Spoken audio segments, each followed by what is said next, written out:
Ben Shapiro and Philology of Language.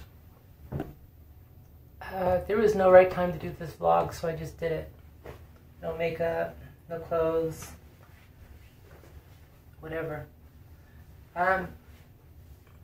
So there's this old gongan, Chang gongan or Zen koan, about NanQuan's cat. It's this old cliche one. So there's some monks in the Buddha hall, and they're arguing over this cat. I think they're arguing over whether it belongs there or not. NanQuan walks in, he picks up the cat, and he says, say the right word, and the cat is saved. Say the wrong word, and I cut the cat in half. Nobody can say the right word. He cuts the cat in half. Later on, they're talking about it, and one of the students, Lu Gen, puts a sandal on his head and walks out the door. And NanQuan says to him, had you been there, you'd have been able to save the cat. Had you had that then, that understanding then, you would have been able to save the cat. To do this, there's a level of concentration, right? You have to do this, even if you're talking, you have to do it intuitively, while paying attention to make sure that this doesn't fall off the head, because it will quite easily slip off the head. To do that, you have to have a non-discriminating thought. You are born with non-discriminating thought. You lose it. The thing about Ben Shapiro is that nobody is born Jewish. Nobody's born Jewish. Nobody's born Muslim. Nobody comes out of the womb clutching a Canadian flag, declaring themselves, je suis Canadien. It does not work that way. That is the reality of the situation. Right? When it gets screwy when we start discriminating. When we say it's like this, it's like that. I think it's like this, I think it's like that. Right? So if you look at a they type, right? If you look at the word they, they can reply to a singular person or multiple people. Right? This is how philology of language works and doesn't work. So it's quite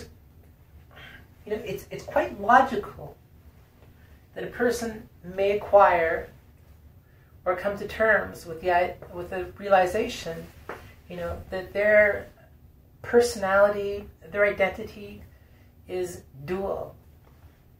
They're both male and female. They go through periods of life where they're incredibly femme. They go through periods of life where they're incredibly masculine. I've met lots of women who are like, you are like, you must be gay because you're just so masculine, right? And they're not. Right? I knew a woman, if you look at Caitlyn Jenner's kids call her dad. Caitlyn identifies as female, but this is part of his history.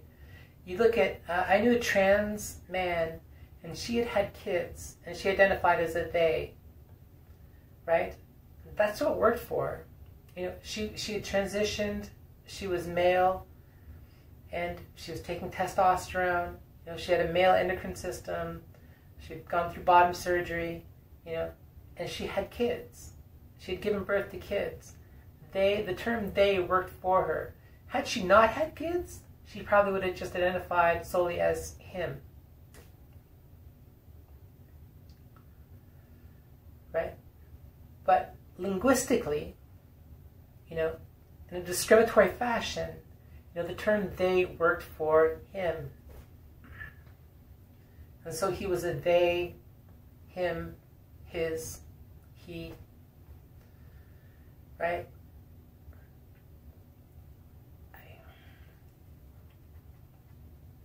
So with Ben Shapiro, there's this idea that, you're Jewish by blood, right? So you have to have, I think it's within Orthodox Judaism, you have to have a father who is Jewish to be born Orthodox Jewish by blood, or to be Jewish. In some schools of Judaism, you have to have a parent who is Jewish, who has Jewish blood, so that you're carrying on a lineage of blood. Here's the thing, right? What was there before there was Judaism? Something else. The idea, the word Israel originally meant many gods. Right? Before Judaism, there was a pantheon of deities.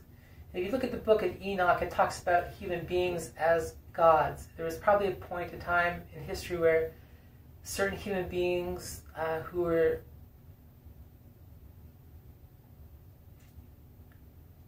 had identified as being the head of a blood lineage, right?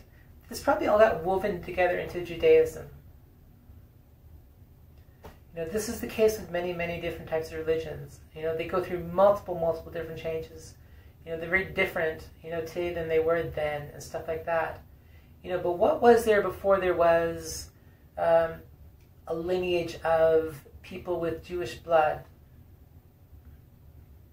What was there before there was the term Jewish or Israeli or something? It was something different, right? What was there before there was the Torah? Something different, right? When you're born, right? When you're born, you don't come out of the womb, with this cognizant idea of like, oh look, I have a vagina, I'm female, right? You don't have these discriminations, these cognitive discriminations, which for all intents and purposes can be very relevant and relative. Like for me, for my transition, it's very relevant and relative and very necessary for me to identify as being female, right? But you come out of the womb, with a certain body, right? A certain biological body, right? And then you are taught that you are female, right? In French, it's un femme. In English, it's a man. In French, an homme. Right? Well, which is it? Right? And then we'll say things like, there are different types of underwear for men and women. There are different types of pants for men and women. Okay? I mean, you can make different types of pants for men and women, right? But they're just pants. If you look at Bali, men and women walk around wearing the same type of sarong, just this piece of cloth that they wrap around the waist. Right? It's very unisex. You look at the Filipino language. Filipino language doesn't have gender. You look at the French language is very gendered. Right? It's convention's sake. Right? We all do this, right? We all do this. We do this for everything. If you look at the border between Canada and the U.S., the border between Canada and the U.S. is man-made, right? Somebody said it lies here, right? For whatever reason, whether it works or doesn't work, it was a cognitive decision, right? But there's not really, but the border is a man-made discrimination. You look at a lot of First Nations people, like Mohawk in Canada, they don't really recognize the border because there are other, the people, the Mohawk on the other side of the border are Mohawk, right? It's a man-made discrimination. And while that has its place and purpose and it's useful, like girls like me do it all the time. Girls like me are like, I'm not going outside without makeup. Why? Because it's useful to me to make my life easier. I pass better. Passing is very important to me. A lot of people, I'm making this vlog, but passing is very important to me. I did this vlog like this deliberately. Passing is very important to me on the street because it makes my life so much easier, you know, and there is a sense of euphoria in terms of being accepted, right? If I'm in a group of people where they just automatically accept me for who I am, what I am, you know, then the level of dysphoria significantly drops. The level of uncomfortability significantly drops. The level of depression significantly drops. You know, this comparative mind that I walk around with all the time, you know, dissipates, right? It's a much better quality of life. That's why I did this, right? And when I die, you know, and my grave tomb says, you know, Aurora, you know, female born this year or something like that, right? Then I would have died female. You know, and I'm much more comfortable, you know, growing old and becoming an old woman than I am becoming an old man.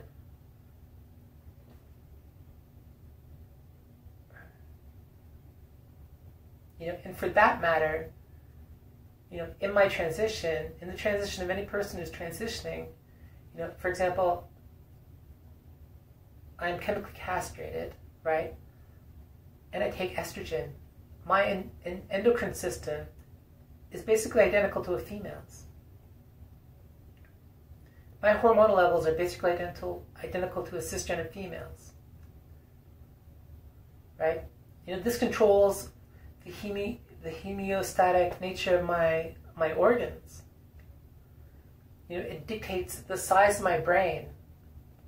You know, the brain apparently in like someone like me shrinks a bit to become more akin to a cisgender woman's brain.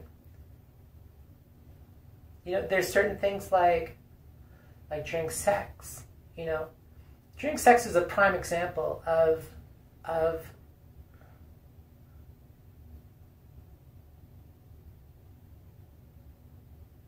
non-discriminatory mind and gender role, right? If I'm having sex in the bedroom, you know, and everything is going accordingly, you know, it's very euphoric. When it goes in the other direction, when a person wants something to do with my junk, it becomes very dysphoric, you know, and oftentimes I get caught in the middle, and it's incredibly uncomfortable. Incredibly uncomfortable. Like incredibly uncomfortable for so many different reasons, and it all just like hits you at once, right? It's just like this like emotional avalanche. It's really, really hard to be like caught suddenly when the other person's requesting something of you that you're not comfortable with. Yet here you are with this person, you know, whom you're attracted to, or you want to have a relationship with, or you're in a relationship with or something, and they want you to do something that goes against who it is that you are, who it is that you become. It's horrible. The last time it happened to me, I think I cried for about a half hour straight. Like,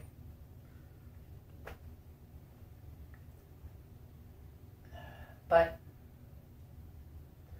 there's so many instances of this with language and philology of language, you know, and the reality is, you know, they're very real, true, you know. As the reason I've done a lot of meditating in my life. The reason why I know who and what I am is because I intuitively know who and what I am. You know, there have been times where I've escaped this non-discriminatory mind, and it's very clear to me who and what I am. You know, later you escape this mind, or you're in an instance where you're not cognitively thinking about what it is that you're doing, you know, and you're experiencing, you know, yourself as being yourself, such as in sex, right? And you intuitively know who and what you are. You know, I intuitively knew who and what I was. You know, I knew that this was not, I was in the wrong body.